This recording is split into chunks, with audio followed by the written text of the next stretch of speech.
Niambie Mungu anijaribu na gari kubwa. Mtu hawezi maintain gari. Mtu anajifanya anajua quality. Quality gani?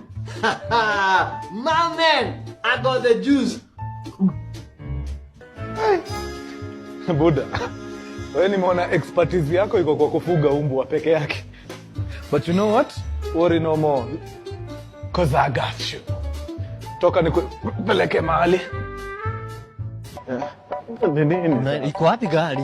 Ndio hii mambo. Umezoea kuendeshwa hapa na kabati. Umeomba wapi? Yaani wewe unaenda unakalia kiti yangu unatafuta kazi kwa county ama? Sasa mtu akiongea ukweli sasa tena kuna shida. Kuna gari kubwa lakini hauitunzi vizuri, unakunywa mafuta anywhere. Haya, ni sawa. Acha tuende nikupeleke mahali na kupeleka. Ndio hii kayumbe tuko nayo. Tukate leo.